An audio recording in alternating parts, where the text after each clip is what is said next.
of a series. I think going in, everybody expected that these two teams were going to deliver haymakers to each other. That's exactly what we got over the course of 7 games. And ultimately, it's the San Antonio Spurs surviving in Game 7, 111-103 the final. Along with Cameron Johnson, I'm Colby Daniels. Cameron, this was a hard-fought game. The Thunder had moments, but San Antonio, for the most part, controlled this game. They had the aggressive, urgent start.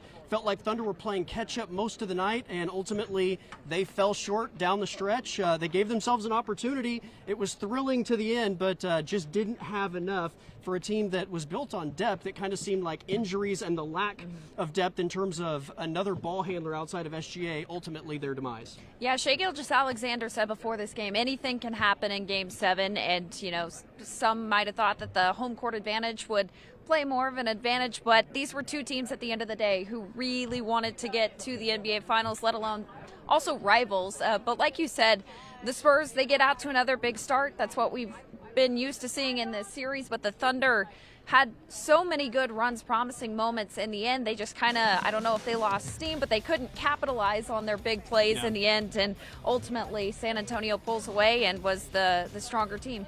Yeah, Shai Gilgeous-Alexander was insanely great tonight. 35 points, 12 of 21 from the floor, 9 assists. Just felt like he made so many big shots at times when the Thunder absolutely needed some form of offense. The offense was inconsistent at best tonight. And outside of SGA, I mean, I think down the stretch you got Cason Wallace stepping up. Jay Will hit a couple of big shots, but it was really SGA that carried the night offensively. The lack of a secondary ball handler was glaring tonight. Just the inability to shot create for yourself or someone else. And I thought over the course of the series, not just Game 7, but over the course of the series, the Thunder were not great in transition in this series, defense or offense, and that's one of the things they usually thrive on. And tonight especially, when they did force turnovers, it seemed like they had a really hard time converting those. Missed dunks, missed layups, turnovers, missed three-pointers. I mean, that's what really gets this place going. And the crowd inside the Paycom Center tonight was elite. One of the all-time great crowds that I've ever experienced inside this building. And, they did everything they could to lift this Thunder team up. But the lack of production in transition and off of turnovers was glaring compared to what you normally get out of this Thunder team. It was especially noticeable in that fourth quarter. I mean, how many times did we see a steal or a defensive rebound where the Thunder quickly transitioned down? Alex Caruso goes up for a dunk and misses it. I mean, so many missed opportunities that would have flipped the script in this game, I think. But yeah, I mean, a lot to be desired. I think there's going to be a lot of what-ifs as well, especially when you look at those injuries, and if maybe some players have a better series, then we might be looking at a different result. But, I mean, at least it was a great game, a great series it delivered, but obviously not the result that Thunder fans wanted. Ultimately, it's 97-91, and I think Isaiah Hartenstein got a steal, had a dunk opportunity. Luke Cornett gets a hand on it, and Castle converts on the other end. You potentially go from a 4-point game with this place going crazy, and maybe the Spurs getting a little tight, to an 8-point lead, and that was just enough, I think, for San Antonio to hold on. Again, valiant effort by the Thunder to keep clawing and fighting to the very end, but over the course of 7 games, I think it's fair to say San Antonio was more aggressive over the 7 games. They were more physical over the 7 games, and ultimately their roster as is compared to the Thunder's roster as is in this series. I think the better team won, and Oklahoma City is going to have an offseason to hopefully get healthy and not go through another year where the injury bug plagues them nearly as badly, and they're going to have a giant chip on their shoulder going into next year. But it is the San Antonio Spurs and the New York Knicks in the NBA Finals. We've got to take a timeout, but on the other side of the break, we will hear from Thunder head coach Mark Daigneault here on a special edition of The End Zone.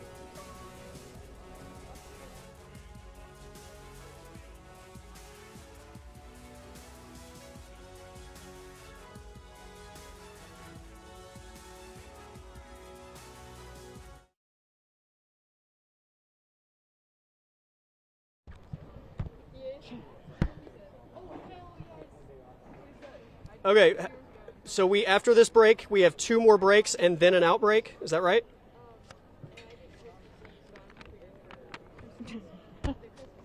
Okay, thank you.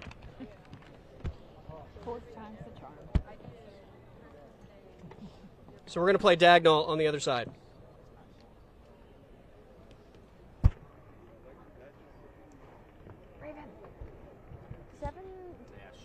season start June 3rd?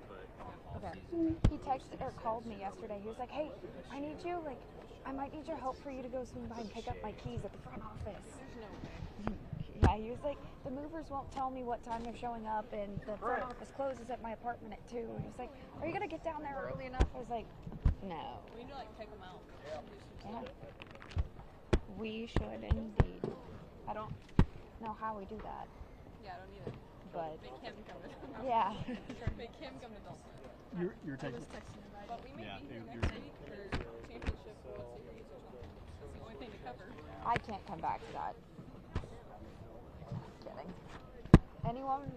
1 minute. I've decided Tennessee will be my team the rest of the way. Nebraska.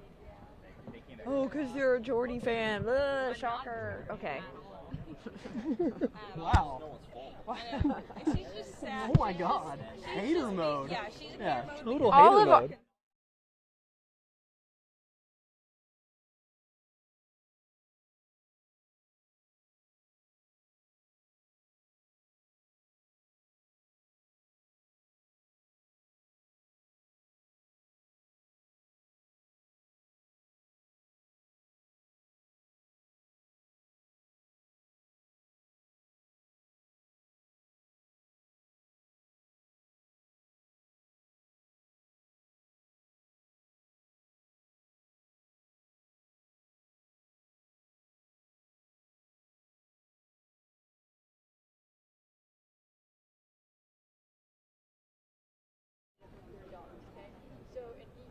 San Antonio Spurs take Game 7 of the Western Conference Finals, 111-103 the final. Along with Cameron Johnson, I am Colby Daniels. Mark Daigneault spoke with the media after the Thunder season-ending loss. Let's take a listen.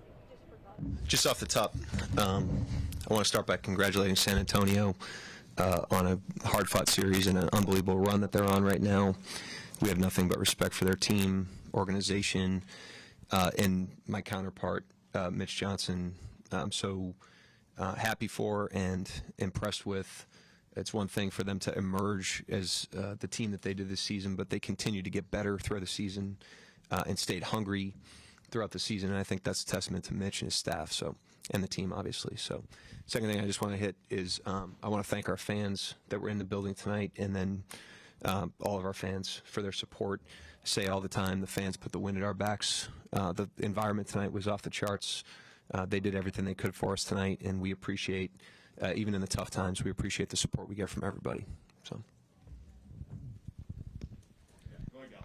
Mark, there were so many back and forths just in terms of different aspects of the game tonight. It seemed like turnovers and three-point makes were kind of a big difference. What did you notice in those two areas that they were able to kind of get to at a higher level? Yeah, it was a huge part of the game. You know, their ability to control the ball in this building was impressive and a huge reason why they won. Our turnovers obviously contributed to what they got tonight, and they made really tough shots, timely shots, I would say. Not all tough, but timely. They stepped up and made big plays. I thought we were in a really good spot at halftime. I thought we were in a really good spot starting the fourth quarter, and they had answers tonight. And you got to tip your hat to them. They went and got that game. Mark, it's well documented by the teams who have tried, and even the teams who've done it, that repeating is hard. Did you feel that? Are there moments you felt that this season, and maybe especially even in just this series? No, I think the NBA season's really hard generally. Like, I've never coached an NBA season that wasn't a challenge and that you didn't have to endure at different parts. And the playoffs are really hard. Playoff series are really hard. You're playing high-level games against quality opponents all the way through. I don't think that challenge or those adversities in the regular season or the playoffs were necessarily connected to repeating. I think that's just how hard it is to have an 82-game season and how hard it is to compete in the playoffs. Mark, what did you think of Shea's effort in this one? I mean, missing Dub, missing AJ, but just his ability to make tough shots and keep you guys afloat offensively.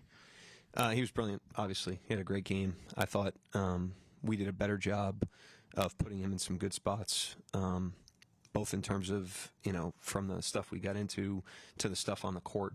I thought the carryover from Game 6 to tonight put him in a position where he could play make for us and get his cracks, and he definitely did, and he delivered. We knew if we got him the cracks, he would do that, and he did.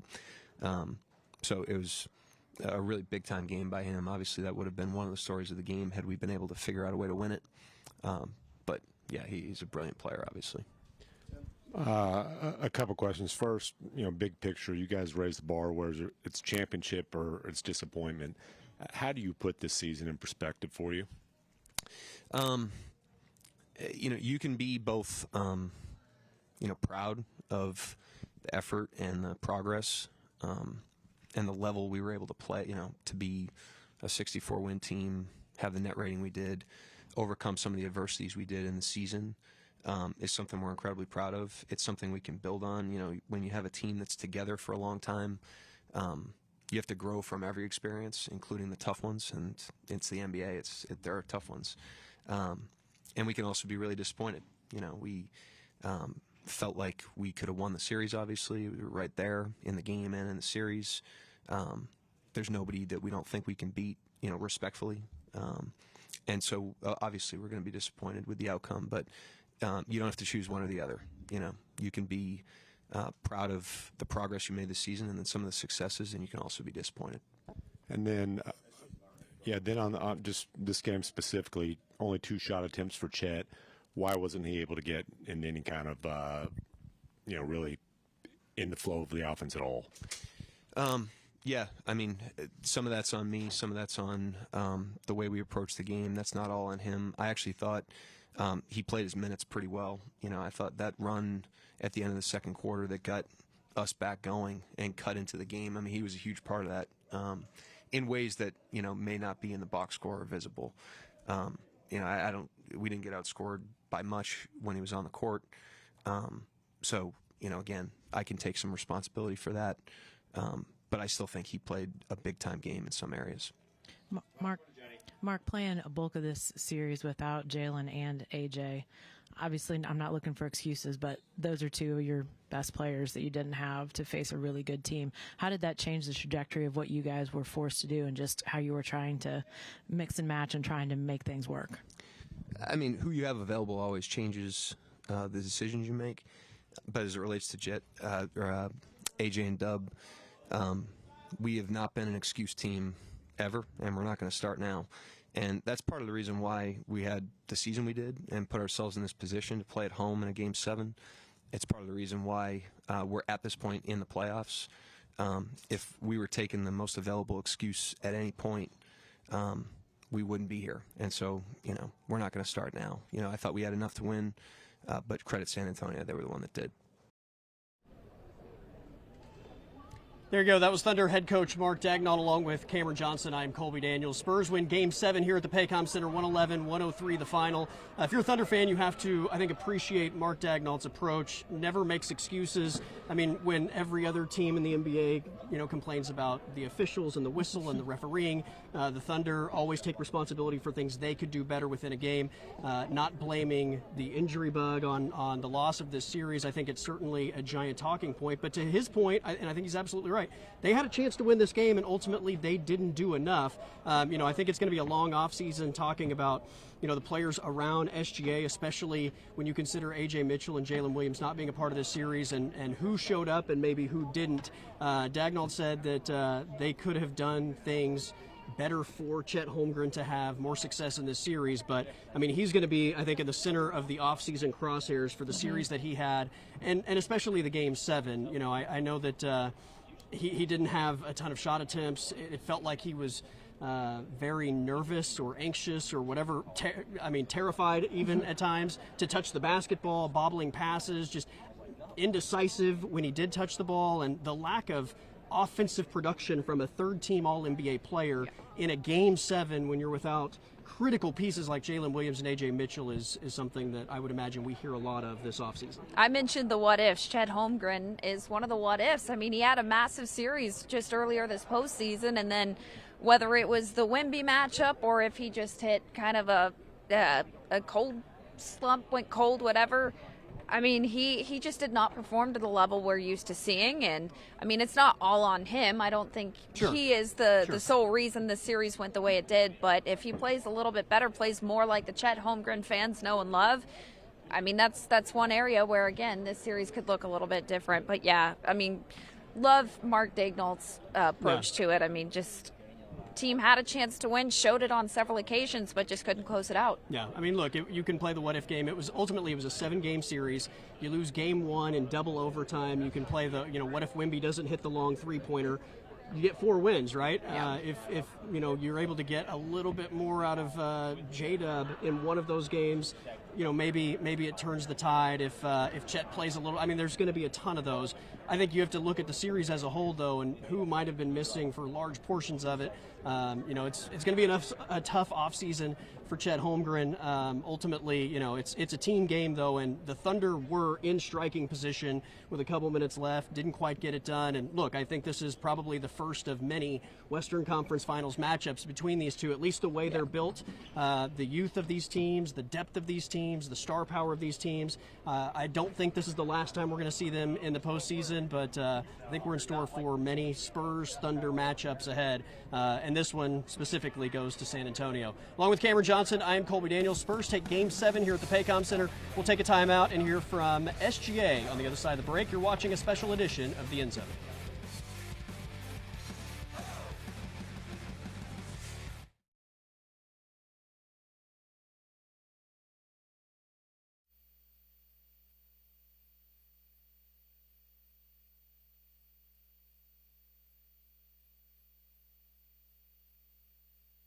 SGA block.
Welcome back inside the Paycom Center along with Cameron Johnson. I am Colby Daniels. The San Antonio Spurs defeat the Oklahoma City Thunder in Game 7 of the Western Conference Finals, 111-103 the final. We knew coming into this Game 7 matchup that the Thunder were going to need a heroic performance from Shai Gilgeous-Alexander. I thought he absolutely delivered. Clearly, the team needed a little bit more from everyone. They were within striking distance, didn't get it done, but over the course of 4 quarters, I thought SGA was a monster tonight. 35 points, 12 of 21 from the floor, 9 assists, continued to make big shots at big moments in this game, especially when it felt like San Antonio was so close to really seizing control of the game. Let's listen in to SGA after this Game 7 loss. Shea, you guys had some opportunities to kind of take control of this one. What did you see as kind of the differences in not being able to kind of get over the hump and wrestle control completely away? Yeah, they were just the better team tonight from start to finish. And then every time we tried to, like, cut into it and take control of the game, it felt like they had like tough shot making. So hats off to them. Yeah, they played better tonight, and they deserve to win again. Shea, it's pretty well documented how difficult it is both for the teams that try and the teams who've done it, just how difficult it is to repeat. Are there points in these playoffs and especially in this series where you felt that, just how tough it is to repeat? Yeah, winning an NBA championship is very hard in itself to do it one time. So to do it all over again would just only make it harder. So many things go into it. Sometimes it's like things you can't control. Sometimes it's things you can control. Yeah, it's a hard task to do one time. So to do it twice would only make it even more challenging. This deal with the Spurs obviously really emerged as a rivalry this year. When you look at that team and the young pieces that they have, what do you see in terms of a potential roadblock for you guys? Yeah, they're young, they're talented, well coached, play the right way, play together. Seems like they like each other. They have the makeup for sure. You don't beat us without the makeup, and they beat us, so they have the makeup to go get one. And yeah, we just have to take it one day at a time from here on out. Try to get better this summer and be a better team than we were this season and last season. And yeah, try to get back over the hump. Dan, go ahead. Shea, from a distance, it's always seemed like you guys have really focused internally when it comes to growth throughout this process. To Tim's point, how much of the reflection this summer will be about getting better than San Antonio specifically?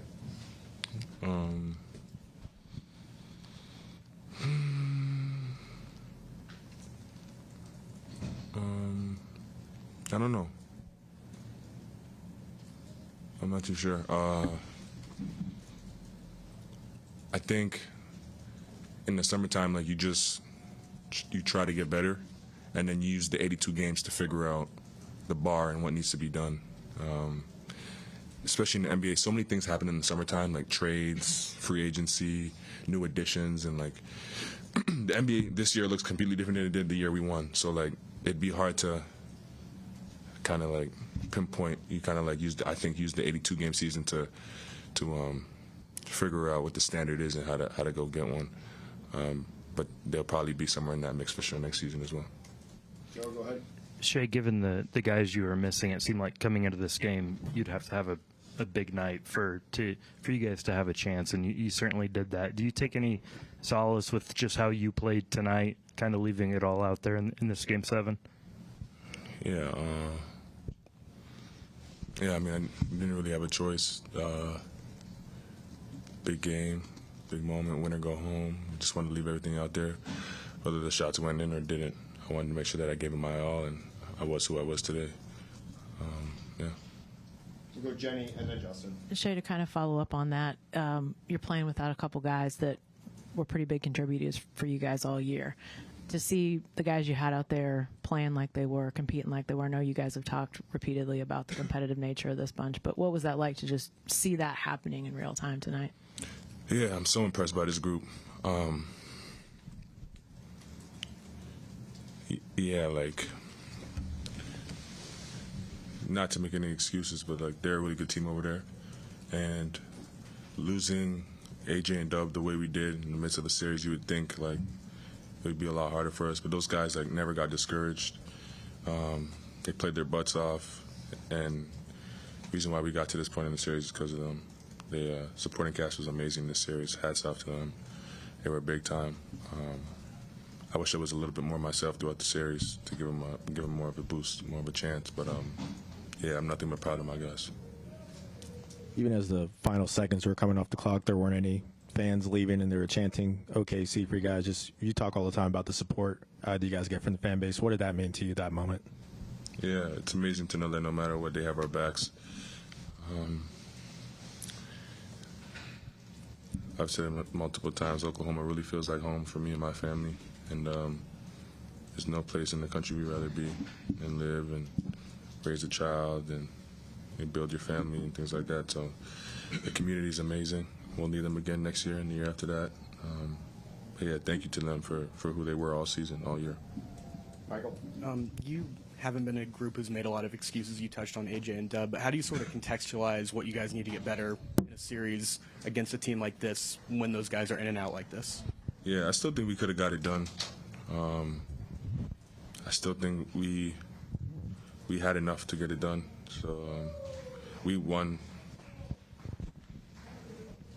two and a half games without them. So yeah, we just didn't get to it in the biggest game of the series. But yeah, I guess it'll take a little bit, but go back and watch the games we had success. Why did we have success? And try to duplicate those things next season. Go ahead, Joe. Shea, you mentioned, when you were crediting the kind of the role players on the bench in this series, you mentioned not always feeling like yourself. Did you, just to follow up on my first question, did you feel like yourself tonight out there? I was a little bit closer to it, yeah, for sure. We'll go Barry and then Tim, and then we're Ryan. Yeah, when we ask you about, summertime and focusing on the Spurs and that kind of thing, how much of that is just Wembanyama, and he's such a unique player? You feel like you learn stuff in the season, in the series? I mean, he looks insurmountable sometimes, but, is it a case of you can learn how to play against this guy? Yeah, I think it's them as a group in total. Like, they're a really good group. They play a really good brand of basketball. Obviously, he's the head of that snake, and he's a little bit different out there than everybody else in the league. But yeah, it's more than just one guy out there. They're a really good basketball team. Go ahead, Tim. Last question. Shea, this is a summer, obviously, where there's going to be some, business decisions with the roster made, specifically, Hart and Lou, their team options, whatever might end up happening there. How much input might you give to management and ownership, and what might that input be? I will give zero input. I will let Sam Presti, the greatest GM ever, do his job. Good. Thanks, guys. You have a great summer. See you. There you go. Great way to end that press conference. Sam Presti, the best GM ever to do his thing, and obviously that's why the Thunder are in this position. That was Shea Gilgeous-Alexander following the Game 7 loss. We will take a timeout along with Cameron Johnson. I'm Colby Daniels. Final thoughts next on a special edition of The End Zone.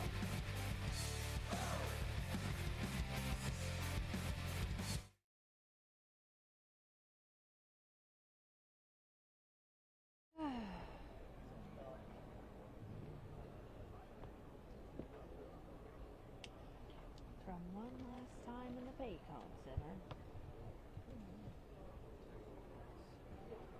Send highlights.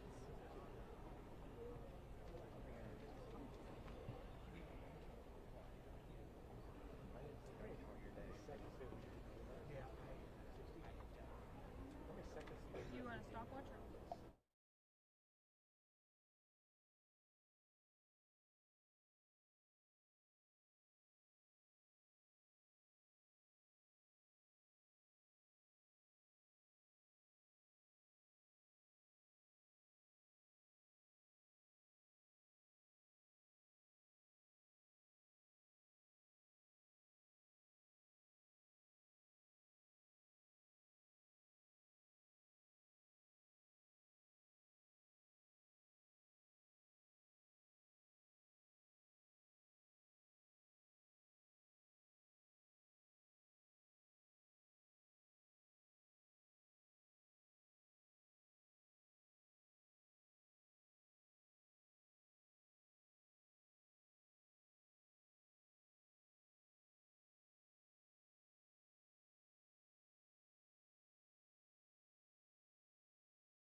San Antonio Spurs take Game 7 of the Western Conference Finals, 111-103. They advance to the NBA Finals to take on the New York Knicks.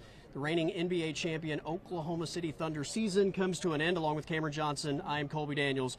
Cameron, final thoughts as we wrap up Game 7 and the season for OKC? I mean, this series is ultimately what we thought it was going to be, a hard-fought battle between two really good teams that have a lot of history between one another this year. Ultimately, we've talked about it. There are some things that you're going to look back on and wonder what could have been different. But ultimately, this season is by no means a failure. This was, like SGA said, it's hard to win an NBA title and let alone do it twice. So I think there's a lot that the Thunder can look back on in a positive light, especially, injuries were a thing, but they still managed to do a lot despite it all. So I think, you go to work in the summer, come back even stronger, and we'll see what they can do next year. Felt like injuries were a massive part of this season as a whole. If we, look from start to finish, and I think OKC missed the second most games due to injury in the league. That's sort of what made, I think, a big case for Shai Gilgeous-Alexander to win the MVP. If they didn't experience all those injuries, maybe they don't get it all the way to a seventh game in this series, because so many different players had to step up throughout the season. That sort of, I think, prepared them ultimately for this situation when you didn't have Jalen Williams, you didn't have A.J. Mitchell. Unfortunately, I don't think they just had enough offensively, and not having a secondary ball handler was really a glaring weakness over these final two games in Game 6 and Game 7. Brilliant performance from Shai Gilgeous-Alexander tonight in Game 7 with the season on the line, 35 points, so many big buckets to try and lift this Thunder team when the offense seems stagnant. But OKC season comes to an end. I said going into this series, it felt like this might be the first of the next 4 or 5 years of Thunder Spurs Western Conference supremacy type of matchups. Ultimately, this one goes for the Spurs. The Thunder are going to have a long offseason with a big chip on their shoulder going into next year. For Cameron Johnson, I am Colby Daniels. Spurs defeat the Thunder in Game 7 of the Western Conference Finals. We'll see you next time.